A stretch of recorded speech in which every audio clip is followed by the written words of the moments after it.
Welcome to the Ultra Origin series, where we hear from runners who recently finished their first ultra or completed a new distance. In these conversations, we celebrate regular people who are doing hard things. I think there's a lot we can learn and be inspired by from people just like you.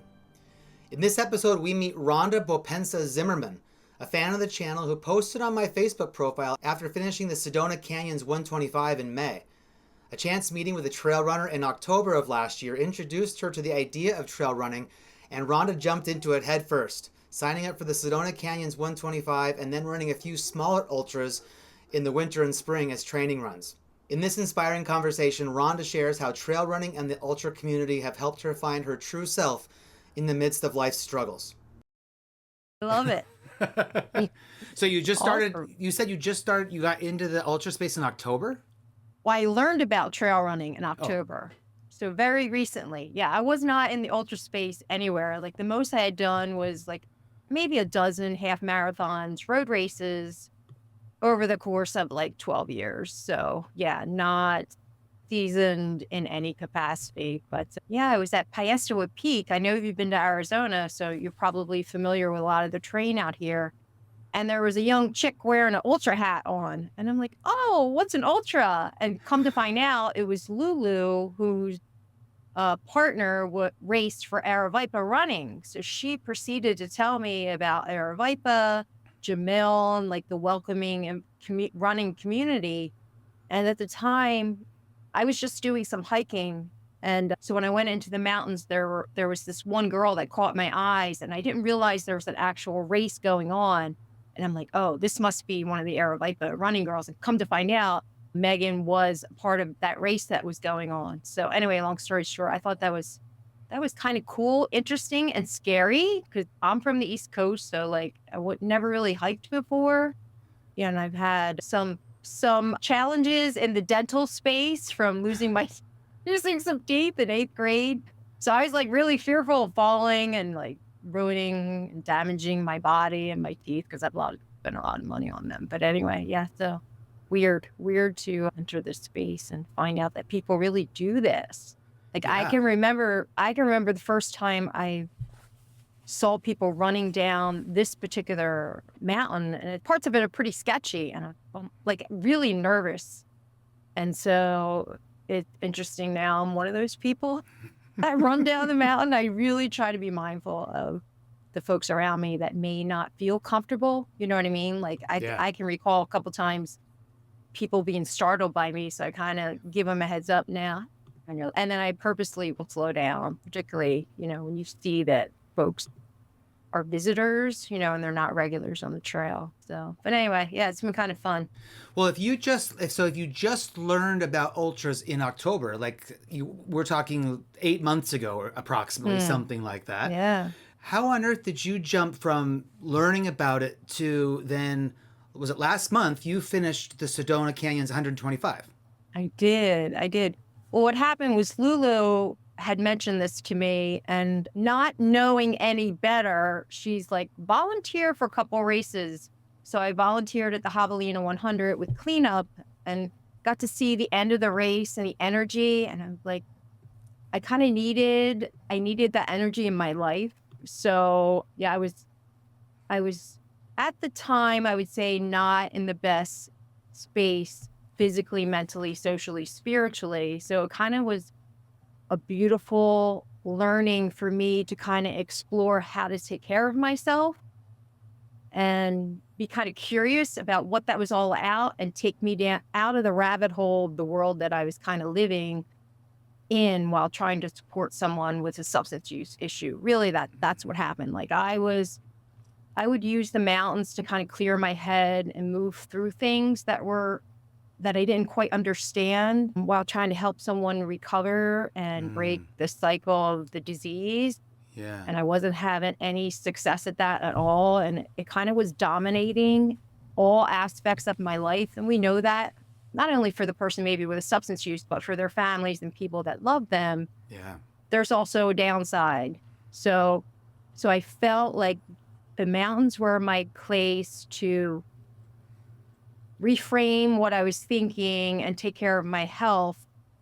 And I had, again, dabbled in a little bit of like half marathon running, But the last race that I had done, the person that I love was like, there was overdose issues, and I just stepped away from running altogether. So the mountains kind of became this, oh, cool new thing that I can explore that wasn't tainted. And it was like something, to kind of give me the bug and the motivation to start taking care of myself. And so when I volunteered, I was like, these are my people. Because as I was volunteering, we were sharing, even though we're just volunteers, as you know, it's such a welcoming community. Yeah. We started talking about, how we found Aravaipa community. People volunteering had done some races. And so they were suggesting, oh, why don't you try a 30K, a 40K, 50K, 60K? Everybody was so welcoming that after I volunteered, it was maybe a couple weeks later that I signed up. Now I have not run yet, Wes, at all. I signed up for the Santan Scrambler 50K, the Black Mountain 60K, the Mesquite Canyon 28 miler, the Venue Vortex 50 miler, and then the Sedona Canyons 120. Like, it's just a way of like every other month to have something for me to focus on for my mental health and well-being, having no idea how hard it would be. And so I completed all the races, and I have to say, after the Black Canyon 60K, I learned about bonking and what that was all about. Yep. And how important, well, Rhonda, no, you can't run more than 13 miles without nutrition, hydration. So that was all like a new learning, of exploring my body and learning how important paying attention to different body cues when you're doing something that you've never even dreamed of doing before. So it was a beautiful way for me to shift where my focus was. And in doing so, it also created some space for my loved one kind of navigate their recovery process without me doing things that weren't necessarily, to be honest with you, helpful. Because while my intentions were good, my application and word maybe were not in response to certain behaviors. And so, so I just dove in, and I'm so thankful. And Rhonda, from just October to Rhonda now in June, I feel like I'm me again. So it brought me back to peace and serenity within myself. And I love the idea of kind of being in control to a certain extent of how my body feels, how I'm fueling it, nourishing it, surrounding it with people that are also just all doing their best in life. And I feel like the trail experience, particularly the Sedona Canyons, just makes all the everyday nuances of life just so much more easy to manage. Yeah. So I don't know, something super special about being in nature and getting away from it all. It just cleanses things that need to be cleared. So you have a different perspective when you come back to life. So less anxious. I'm less anxious now as a trail runner, which is weird, right? I don't know. It's beautiful. I think it's wonderful. So was Black Canyon 60K, was that your second ultra then? That was my second. And at that point, when I ran the half marathon over the course of 12 years, my practice would be 7 miles, and then I would be able to do 13. Sure. And I didn't know anything about training blocks or training plans. So I didn't have any structure. So all I would do, well, I say all I would do, but it was a lot for a newbie.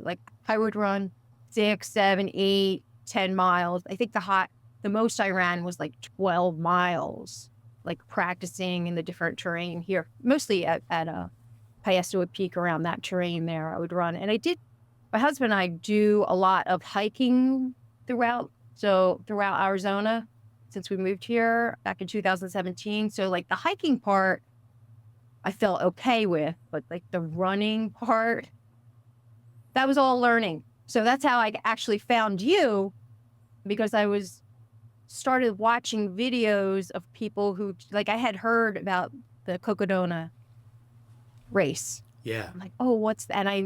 So I started watching your videos, your Tahoe 200, while I was on the treadmill thinking about, okay, what's this like to run on the trail? So before I actually did any significant distance outside, I started on that treadmill and just like looking at what it's like to run on the Yeah. trails before I Right. actually started practicing. So then once I kind of learned, oh, you have to have some certain kind of shoes, because I didn't know. Again, like, yeah, that just all slowly came together for me. So So it as was you fun. were beginning that, so you're on the treadmill, you're kind of getting a view of what it might look like to be on the Hmm. trail, getting Hmm. ready for your first 50K. You're doing these mileages. It sounds like you didn't have any specific training plan, certainly not anything provided by a coach or anything. You were just figuring it out Yeah. on your own. You didn't even go to a magazine or a website or a book and look for a 50K training plan. No, I Oh, did okay. not.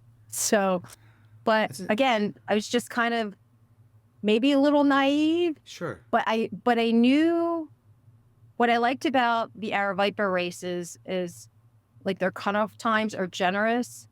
Hmm. So I felt like, I was always pretty active physically. Like I was a director of fitness and wellness for years. So I was a personal trainer, group exercise instructor. And I knew like I can teach two group exercise. This is where my mind was. Okay, I can teach two pretty aggressive group exercise classes back to back, plus do my own workout, plus train people. So I was high energy. So the endurance piece I knew I had, or I felt confident in. I felt confident that I could endure whatever that would be, Right. still being very naive of what it would feel like on my body, particularly on the descents, because during the Black Canyon, like I ran as fast as I could during that first descent where everybody talks about, and it's like just beautiful, serene.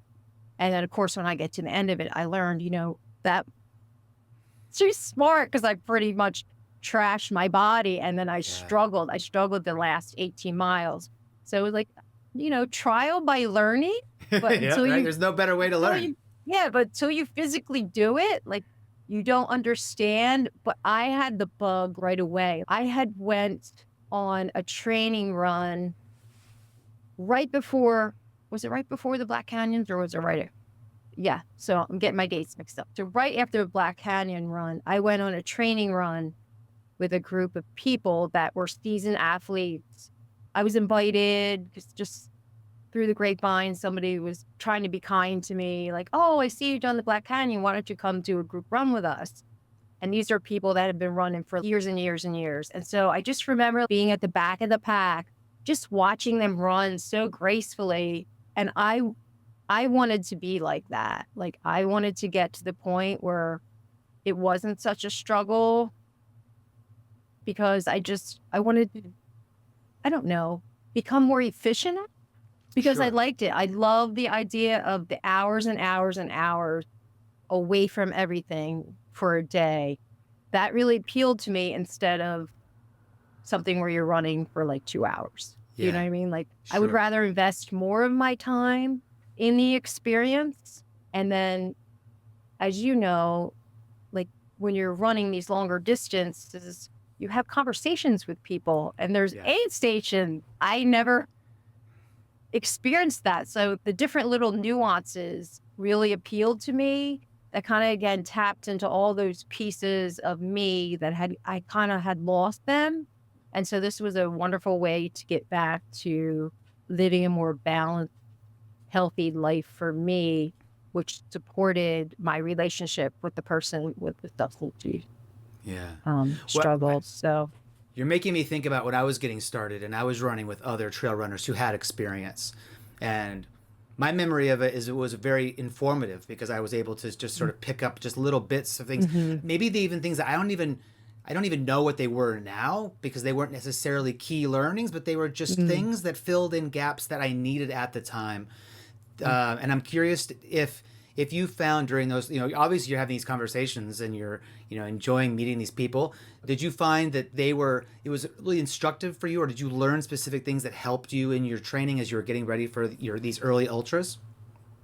I think initially what I learned, like I'm very I'm a visual learner and I'm also a tactile learner or kinesthetic learner.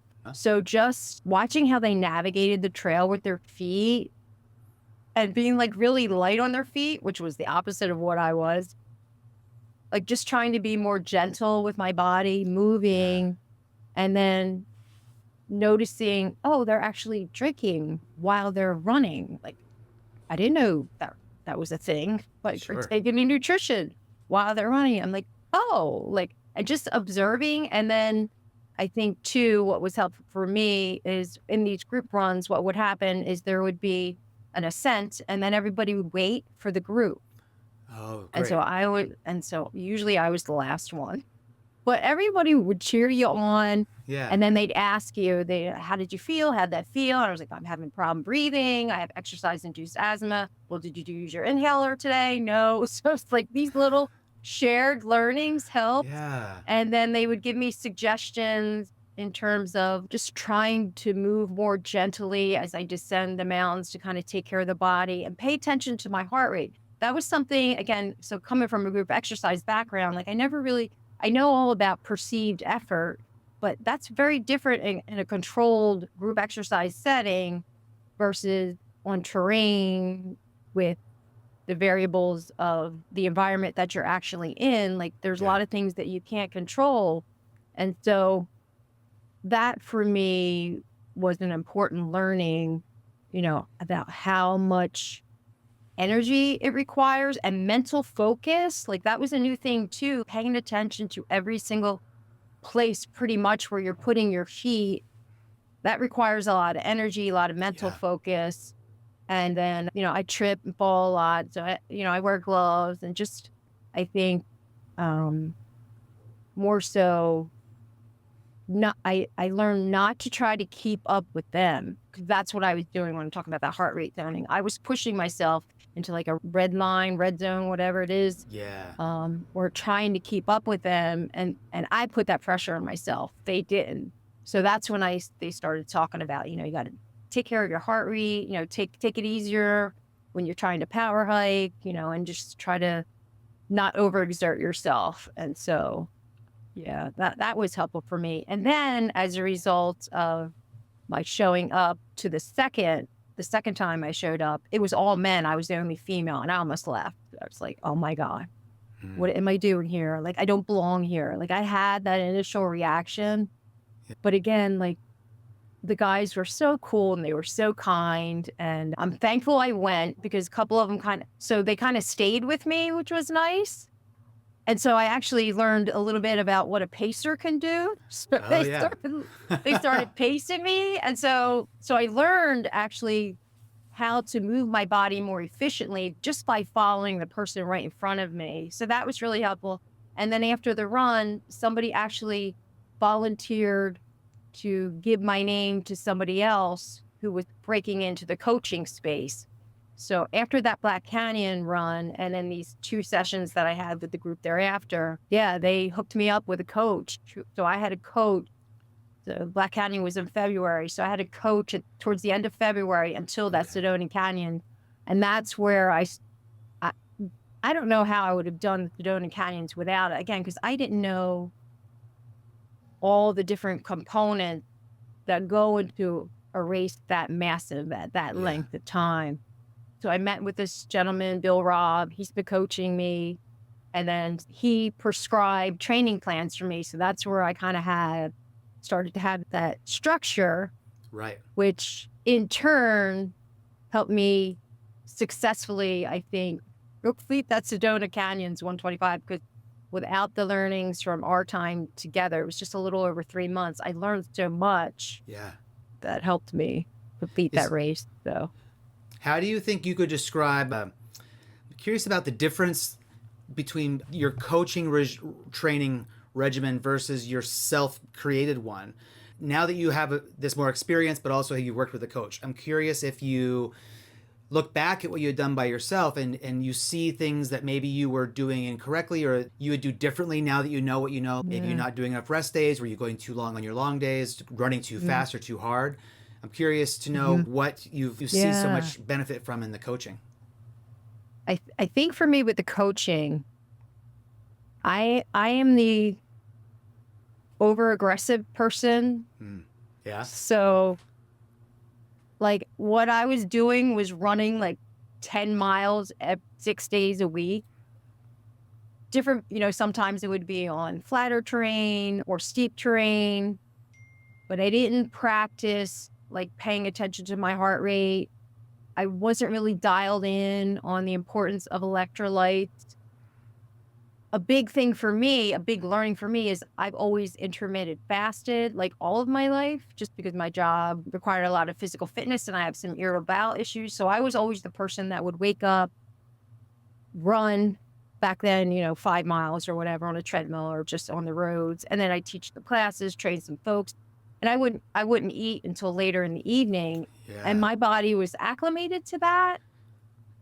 And so this was totally different because my long runs in the mornings, he had me fueling beforehand. So I would eat beforehand. Yeah. And mentally that was, as a female especially, like mentally that was hard for me. I actually put on some weight and I had to learn nutrition for performance. Yeah. And that was critical. And mentally that was the hardest thing for me. Again, as a female, like watching your body change. So not even really eating in the morning, first thing, which I never did in 26 years. I mean, I never ate in the morning. And then every hour, making sure I'm taking in my gels, have my electrolytes. And then immediately thereafter, having protein, some type of protein supplements or a shake or whatever right after my run. And I trusted the process and I listened to him. I noticed the pants got a little tight. Like that was hard for me, but it helped me during that next training run that I did. The first race I did after having a coach was the Mesquite Canyon 28-miler. And that initially wasn't on my bucket list. Someone in my life wanted to see me race, and it was somebody new that came into my life, my biological mom, who I didn't know all my life. She wanted to come see me. Wow. So I put this on there thinking, okay, it's going to be, a few hours, not too long, where she can be there because she's 82. We're still getting to know each other. So I thought this shorter race would be fun. And so what coach had me do was practice with the vest, with the hydration, with my nutrition. So I did 2 training runs on that particular terrain that were 14 miles. So it wasn't quite the full distance, but it was 14 miles. And I had already run the longer distance. And so when the race day came, I flew that whole race. I forget where I finished, but I did really, really well and I didn't bonk. So I was able to, so my goal or his goal, our goal, collective goal was to run the flats and the downhill. Yeah. And I couldn't do that at the other couple races that I had done. The Black Canyon, I couldn't do that. I couldn't do it at the Santiago. And I was able to do that. So then I was pumped. I'm like, okay, what he's telling me to do is actually working. So then I knew whatever you want me to do, like I was going to do it anyway, but I was totally in. So we did a lot of long run scouting, different parts of the course, making sure I had all my required gear on when I was running. I would have never done that without a coach. I hear people complain about their shoulders or whatever during those longer races. I had no issues. And my pack was like 15 pounds. I overpacked it. I would have never had done that had I not had a coach. So we actually were simulating, so I would go out self-supported and do like 20-mile runs without any type of aid station. But he had me set it up so I could pick a location where I could go run 10 miles, stop at my Jeep, do my own little aid station thing and then go right. I would have never thought about that. Right. So those were my big learnings with my coach. And then that other big thing that I had to learn was to slow down. Yeah. For these type of races, just slow down. Because if you can't maintain the pace that you're going throughout the race, try not to exert all your energy out of the gate. And that was another mistake that I was doing. I would go out too hot. Yeah. Too hot. And then 7, 8, 11 miles in, I was toast. So, and I wasn't sure if it was like nervousness from doing something that was scary to me, and then being in that group of people. Like I was excited, but again, I would have a hard time breathing and my heart rate would spike. So, and then, yeah, so after that Mesquite Canyon race, I had one more race for the Black Canyon. Again, I scheduled it like every other month, not knowing what I was myself into. Yeah. Yeah, when I did the View race in Sedona, that was supposed to be 34 miles. It ended up being 39 because a bunch of us got lost. But I felt bonus miles. Yeah, but I felt fantastic out of that race. Like I was ready for the Sedona Canyons because again, we had really done a lot of practicing and learning from my coach how important it is just to stay in that zone 2 for these longer distances was a big learning. But it was still hard for me because I still have that aggressive energy where I want to go, go, go. I'm hoping with time and more experience, like my pacing will pick up a little bit and it won't feel so belabored in terms of my breathing and trying to at least move more efficiently. So, Yep. I'm trying to work on the patience part, but I love it. When you signed up for all these ultras that eventually built to Sedona Canyons 125, was the idea from the beginning that you were building towards Sedona 125, or did you, along the way, did you think, oh, I've done a few ultras now, let me go ahead and now sign up for Sedona Canyons, I feel I'm ready? No, I signed up from all, but that was my intention. That was exactly my intent. I'm like, okay, if I would have signed up for each one, it's progressively longer. And I wasn't thinking, at no point in my mind did I think that I wouldn't do it. Like I knew it was going to be hard, but I also had faith that I would get it done because I wanted to get it done. Like this was, again, like this was really important to my mental health and well-being. It was something super special. And, I had meeting all these people and I felt like my body could endure it. And I would just take it as a learning process. And I really, I didn't have any other expectations other than, like I said in the beginning, like not falling and really hurting myself, because I'm older. Yeah.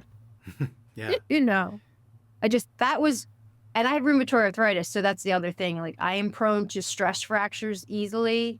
And that almost took me out of running there for a while. So I'm very cognizant of my body and body cues. And I wanted to allow space for my body to see what it would be like to explore these longer distances and see if it would accept it.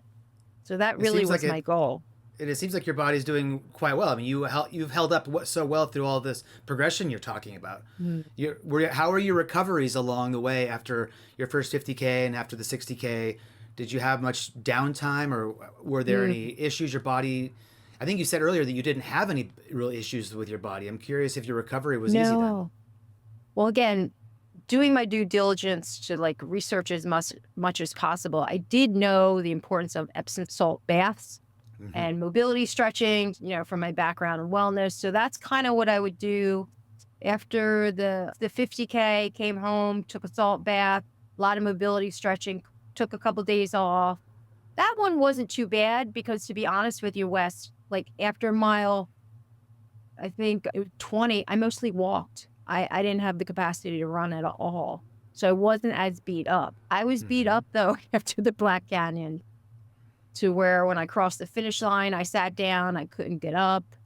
Yeah, like the muscles were tight. I had a hard time walking. That took a couple days. Again, I did a couple baths, lots of stretching. I also have a massage gun, so I used that.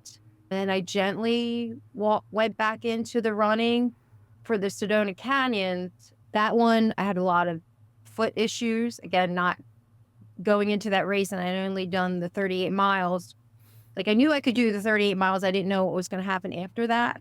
Yeah. So I had, at mile 70, blisters everywhere and losing toenails, and the fires were going on. So I didn't have my inhaler with me. So I was wheezing really bad on the day 2. So the impacts of that were lots of foot care afterward. I was sore, and I heard you talk about, like, I think it was in your week 2 of your a blog about your recovery, I too experienced like a lot of fatigue for no reason because I wasn't Mm. doing anything. I Yeah. I took a week off and just stretched and then started walking, did some light movement. Movement again, like is therapy for me. So I had to do something. I think my coach had me wait like 10 days out before I started like doing some light jogging, some light walking, some light hiking. And so we're now just starting to build my routine up now based Hmm. upon my goals thereafter.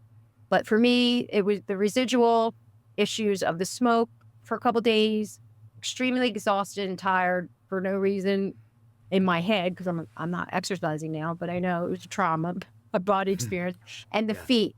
The feet are good now, and then a little bit of residual medial knee pain, which I've never had before. So something happened. My body was not too happy about. So working through some red light therapy on my knees, again, some stability and icing, and again being very mindful of signals my body's giving me. As you probably know, some days you feel great, and then some things just kind of creep up. So like today, I did a 7-mile run. I did it on the road.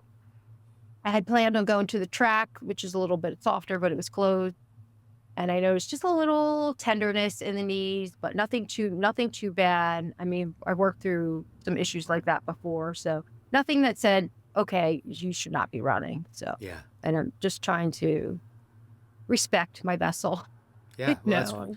it's so smart to ease back in and to do what you do. Listening to your body, Mm. as acutely as you do is really, really smart. Obviously, it's working quite well for you. I'm curious about the Sedona Canyons 125. So I love the story about you. 8 months ago, you're just learning that trail running even exists, and now you've built your way up. Now you're at the starting line of Sedona Canyons 125 in Jerome. I'm wondering if you were to remember back to that being at the starting line. You're surrounded by people who you probably haven't met before. There might Mhm. be an energy around you. Can you talk a little bit about what you were feeling at that moment, how you were feeling, the anticipations and various things that were going through your mind about the journey ahead? Well, I was trying to, it's interesting. The section where we started was right where the Cocodona folks like yourself were coming through, and my energy was a little different because a couple gentlemen coming down descending that mountain thought that we were an aid station. Oh, okay. So, and it wasn't their aid station. So my brain was like cheering, like, while we're waiting, people are still coming down. So I was distracted. Let's put it that way. Yeah. So, so I'm thinking about, oh my gosh, these folks have done what I'm about to do, and they're going to do it again. Like Again. so much respect. Like, how are they? Like I just was in awe. I was just in Yeah. awe of the whole idea of folks doing the really hard section first. Again, like I watched all of your Cocodona videos that you had, and then a couple other folks. So I knew how hard that first day was for you all. And Yeah. so just to see you all coming down the mountain, I just felt a sense of gratitude for like Mm. even being in your aura. Like that's where my energy was. So it wasn't really on me, it was more on the people.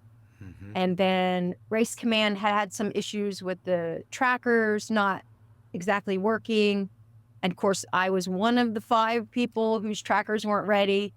So I was not in the huddle with everybody as they're Okay. still trying to get my GPS. So yeah, so I was just thinking about that, and I was just more of, oh, I hope they get this resolved before everybody takes off because as a newbie too, like I wanted to stay around people because I didn't know what to expect. Yeah. So and navigation is not my forte, which showed up in that race.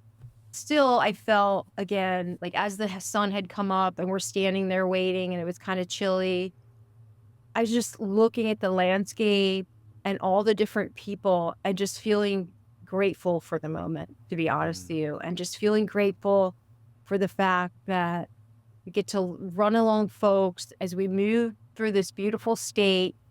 And I just couldn't wait. I just couldn't wait to see what it was going to feel like. Yeah. And that's where my head was, just such appreciation for the athletes, the people that had already done the 125 miles that were passing us, and all the people, that I was with. And there were a couple folks, I don't remember their names, but I recognize them from social media that are bigger names, and just, having time to like shake their hand and thank them for the content. Yeah. Like if you all didn't put this content out, I don't know that I would have signed up, Mm. because it was like you gave me permission, because I got to see what it was going to be like. And in your content, particular, like your voice, your tone, the way you share emotion and experience, like it resonated with me. I know Uh, there are different styles and different ways that people present themselves, but you spoke to me. So that was calming for me. mm. It's Is that? something that can be pretty scary. Yeah. So, Yeah. Oh, that's really cool to hear. I was at the Jerome aid station when you guys started. So I was just leaving the aid station and I could see runners starting to come down the hill oh, from Jerome. And I'm like, oh, the 125ers have started. yeah. And so the lead runners went past me and a couple of them recognized me and said hi. And then I don't know if you remember, but you came down a long way and then you finally Mhm. got to a road where you took a really sharp right. And then it was kind of flat for a little while until we finally got to the really steep rocky downslope, through Oh, yes. Yes, the yes. glass and all the All the rocks. glass. Yeah, that was So on that, tricky. 30 of the 125 runners passed me by because they were all fresh and running and I was exhausted and walking. But a lot of people, they recognized that I was a 250 runner. And so they were encouraging me and saying I'm doing great, which felt nice. Some people recognized me and said hi, and that was nice. I can just imagine that you were in that group of people who either passed me by or was running Mhm. with me, because eventually all the faster runners went past. And then Uh-huh. there was a group of runners who were basically running the pace that I was going. And so I hung out with a bunch of 125ers going down into Cottonwood. Mhm. And you said how you felt about seeing us. I know for me, seeing you, it brought so much joy and energy because there was just this excitement and life in the Yeah. 125ers, and we were tired. Oh. But yeah, it was really cool to have the course intersect there, and for me to be there to Mhm. see you guys coming down was really great. So you up until then you had done 38 miles, I guess was your longest distance. Is Mhm. that what you said? Yeah. Mhm. So that first day, at what point did you start to get to where you're like, oh, this is the farthest I've ever gone? I'm in new territory. It feel interesting to you? Like every step now is a further than I've ever gone, or Yeah. was it difficult or anything like that? Well, I was trying to focus, something my coach had taught me, on aid station to aid station Oh instead of yeah, miles. yeah, So I was trying not to pay attention to that until I got to an aid station, and then I would look to yeah. see Okay. where I was. So yeah, but I remember when we reached, like, the first time I was like, "Oh, wow, this is really happening. I'm really doing this." It was at the Sedona station. Yeah. So that's when it like first hit me. I think for us that was like mile 57-ish or something like that. Okay. And that's where I saw Simon, who I've also watched his videos too. And so he was right next to me trying to get some sleep, apparently, and things were going exactly the way he wanted. But that's where I first saw a lot of the 250ers. Like I had seen a couple of you, like you mentioned, like we've actually passed a couple and we would say hello and what have you. Certainly wasn't a part of that first pack. I believe I was in that second pack. But like for me, that was super exciting too. Like to be at that aid station, there were a bunch of 250ers there and just like looking, checking out whatever. Like I didn't know what to do really in an aid station too. And that was the first like real stop that I had. Like I didn't really stop at the other ones other than to get a drink. But that was the first one where I went to like a bag, which I had never done before. I'd never went to a drop bag. That was my first experience with a drop bag and like trying to figure out how to navigate that while eating, Yeah. while changing socks, and there were so many people. And I gotta say, the aid station folks were amazing. This young girl, it was like she was my personal assistant or something. She kept come checking on me with a little tutu on, young girl, asking me like, "What can I get for you? What do I need?" Like that was fun. Like that was super exciting for me. That was a special moment. and then watching everybody gear up. And then they did a check there, our bag check. That exchange had so much high energy.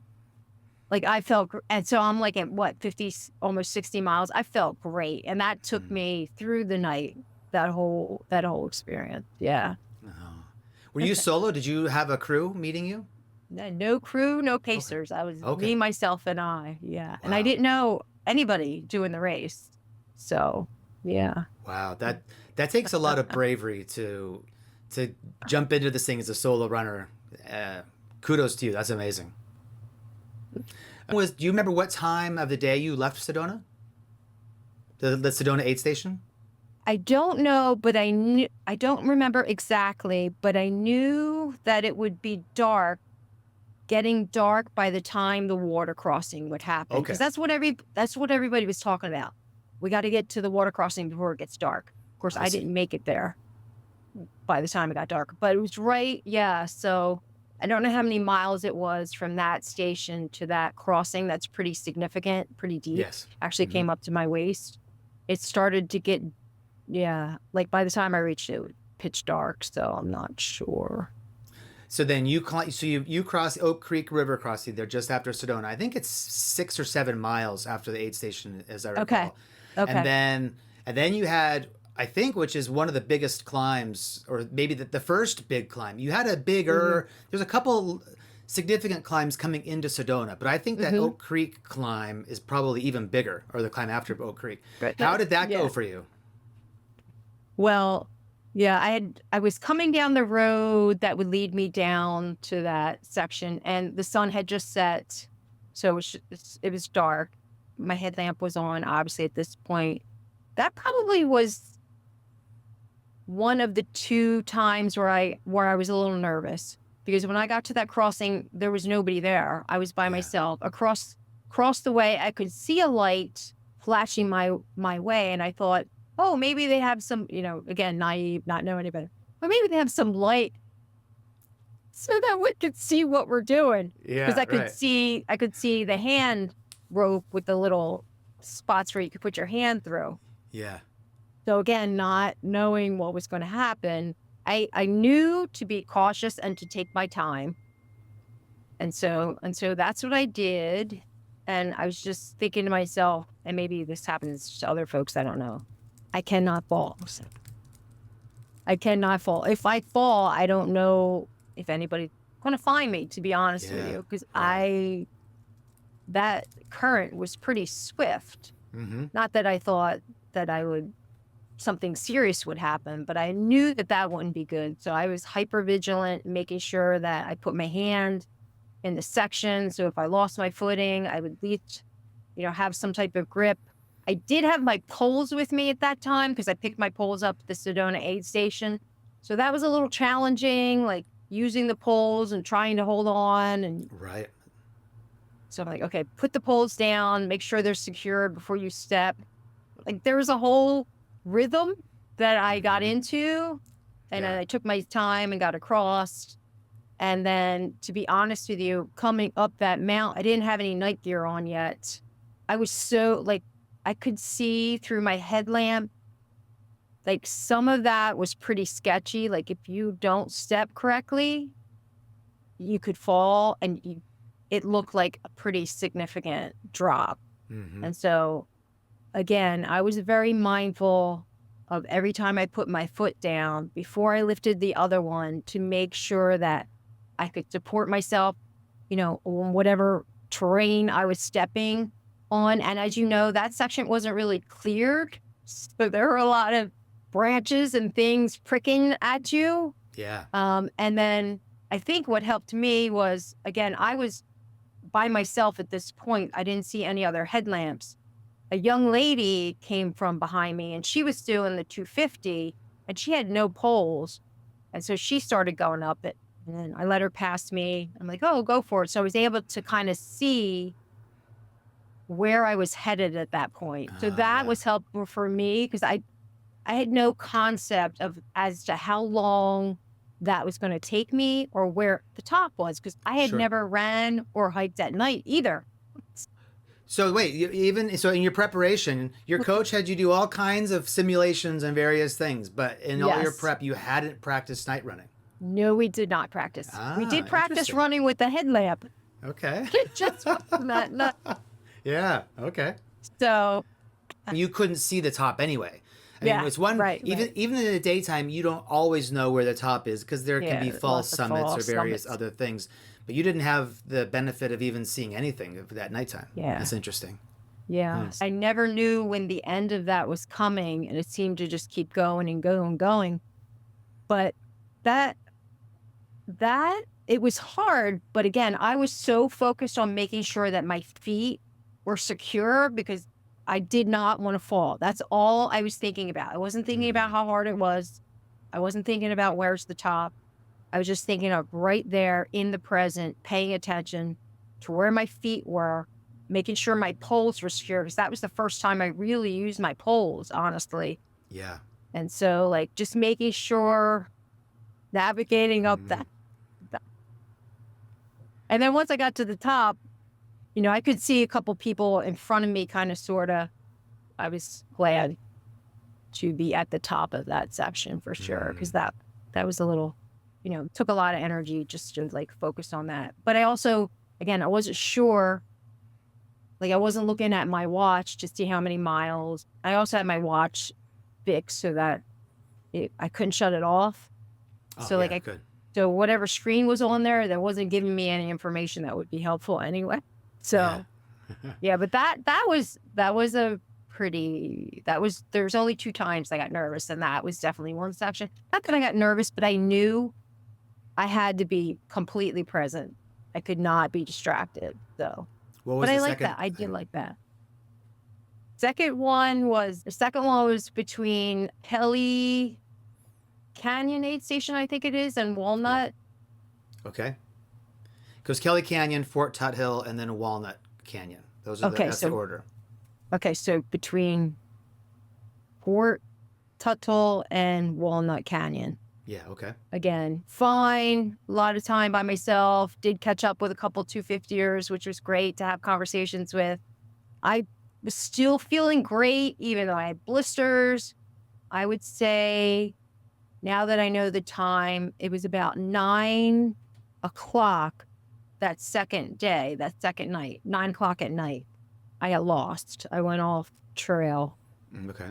Because I don't know if you noticed this, but some of the flags had went missing because of the winds, and maybe some people moved them, and there was a little bit of confusion in certain sections.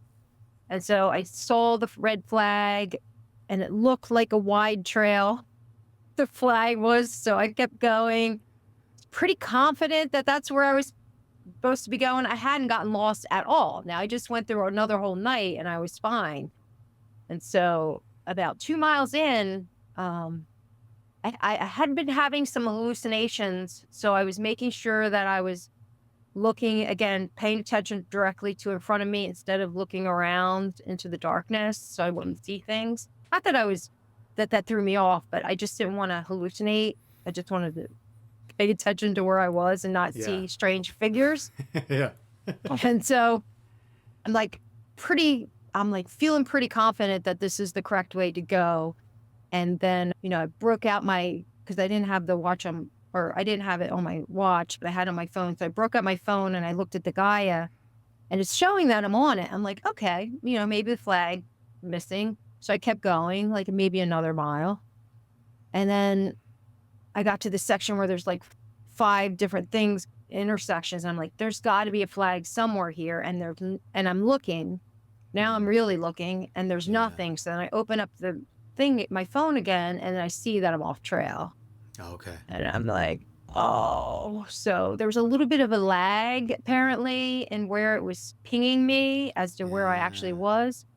So I'm like, okay, so I'll run. I was going to run back to where that last flag was that I saw that was a couple miles back. So I start running, and I look at it again, and then it shows that I'm on the trail. So now I'm looking at my phone, and it says I'm on the trail. I'm like, oh. So then I start going back the other way. Long story short, all of a sudden I hear a pack of coyotes coming. a Oh no. large bag. And again, I'm by myself. There's no headlights or cars or anything. I have no Yeah. idea really where I am. And so I texted Race Command.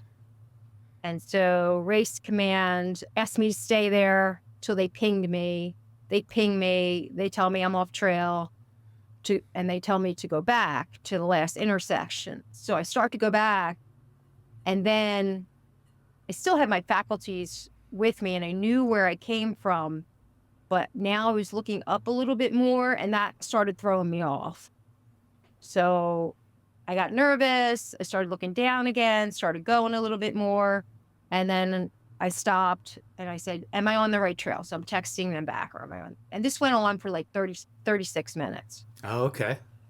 And so finally, like I said, when I heard the coyote were coming in the directions that I was headed, I freaked. So then I said, can somebody please call me?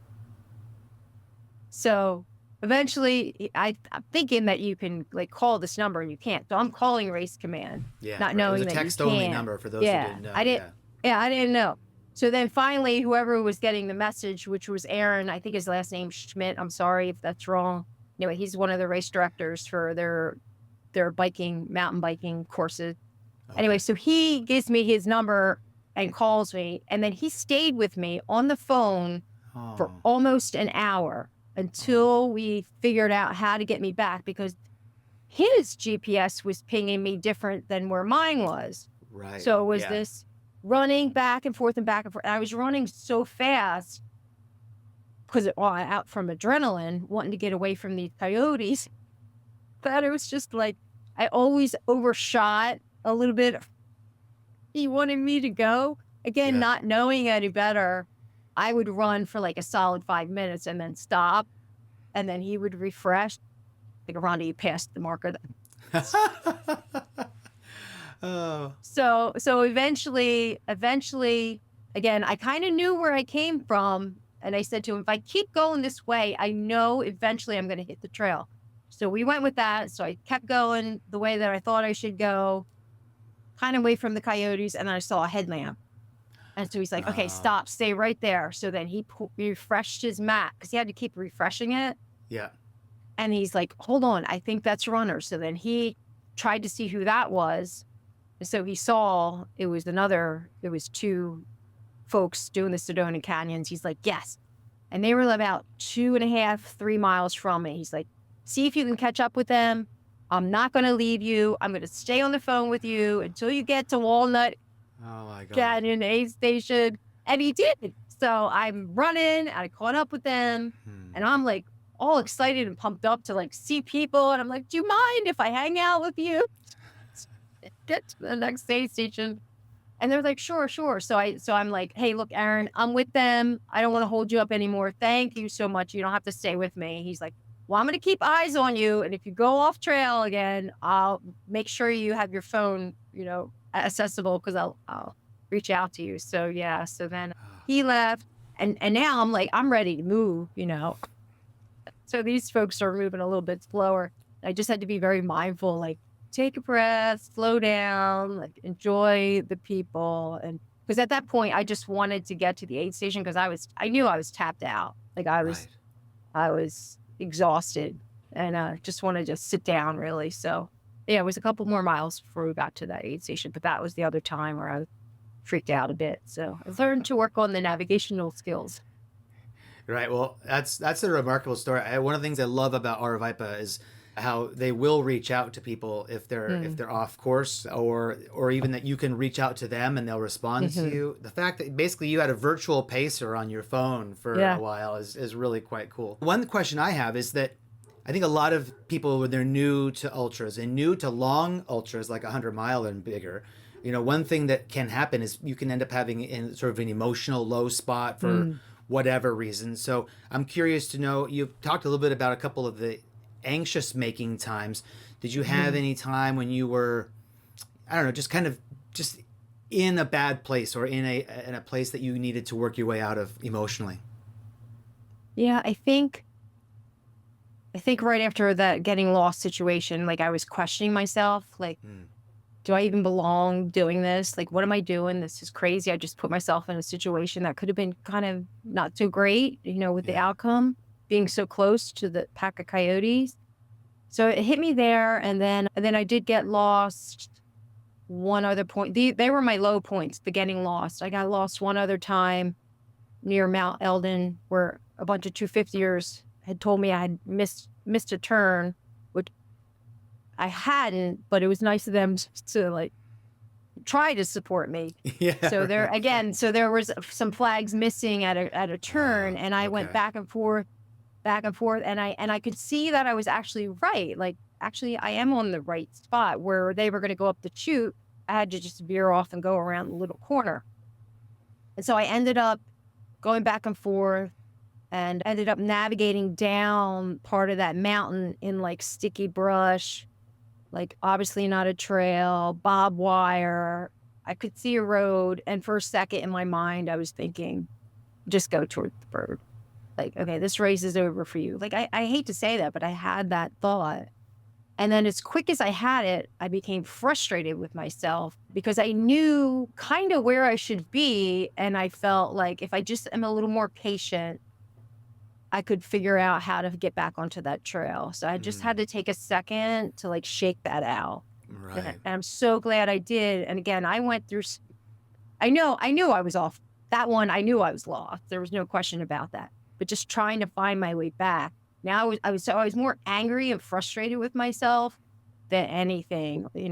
I need to do a better job at paying attention to my navigational skills and being more aware of my surroundings than I was. I mean, I was really looking for those flags. Like, that was key. And now understanding, while they do a great job marking the course, there are elements and things that can happen that can Yeah. remove those cues that we're paying attention to. So being more mindful of the fact that I actually do have to pay attention to the navigation on my GPS, whatever, with my watch or my phone, like that's an important learning for me. And so that was my low moment. And I was kind of frustrated with myself. I still had another 6 miles to go. I was kind of frustrated myself because again, I got myself off. I ended up doing almost 140 miles. That's how lost I got in a Oh, okay. 125. So Ah, yeah. so I So was you added a little bit frustrated with extra. that. Yeah. Yeah. Okay. But other than that, yeah, I just embraced it. I embraced navigating through the trees that were cut down and like all of that nuance. And I found myself thinking like I was thinking about the settlers, the people that pioneered, like how did they make it? Like a lot of that was in my head, like, because I've been doing some history watching about Arizona and just like the settlers. And so I would envision them like, I'm really lucky. I have a backpack, I have poles, I have shoes, there are aid stations. Like, get yourself together. Like, you can do this. Like, this Right. is nothing compared to settlers who traveled, from east to west. So Yeah. that just kind of that was helpful and put it in perspective for me, just being thankful. Again, this was a space I had no idea about. And I just feel very blessed to learn about it and give it a shot. What was it like when you crossed the finish line, finishing your first 125-mile endurance run? I felt excited, happy. Apparently, I didn't know that they follow you on the live stream, like the guy that was running with the phone. I just thought he was waiting. Just again, how naive I am. I just thought he was waiting for his people and just was like, cheer me on, and I'm babbling, blah, blah, blah, and talking. And then, come to find out he was the live feed. I find out afterwards. But when I crossed, honestly, I was looking for my loved one and they had an emergency. So there was nobody there. So I was kind of Oh, like bummed. I had yeah. nobody to talk to. But again, because everybody's so welcoming, when I sat down, some of the folks that I had seen at Fort Tuttle were there sitting at the table. So then again, I zapped right out and we started talking about our Right. experience and getting foot care and getting a massage and eat, so I made the best of, the fact that my husband wasn't there. Like, I was excited to give him a hug and tell him about it. But the emergency happened at home, so he just couldn't make it. So it was Yeah. mixed emotions. But again, I'm just so grateful for the experience and the amazing people. And then that couple that had helped me that night where I got lost, where they let me kind of tag along with them, they had just finished too. Oh, So I okay. met them Oh, and got to great. meet all their team, give hugs and meet their children. Yeah. So again, I think for me that the whole trail running community, it feels like family, and we Yeah. don't really know each other, but as you know, you get to spend some hours sometimes with some folks, and everybody feels like family in a sense. So feeling grateful for that. No, that's beautiful. I love the connections that we make with each other out there on the trail. Some of my closest friends and like I feel like in my entire life are people who maybe I spent an hour with Mm, on a trail. It's just a special thing. I'm glad that you guys yeah. experienced that too. Yeah. Feel that. So you made a comment that you're working towards some future plans. So are you already working towards another race? What's next for you? I am. I'm staying with my coach. So I'm hiring him on for a full year, Oh, because great. there's some things that I learned that I want to improve upon. And so, I like that structure now. I never Hmm. had that before. So I appreciate somebody telling me what to do or guiding me in what to do so I can reach my goals. But definitely so far, I have the Black Canyon hike scheduled for the summer.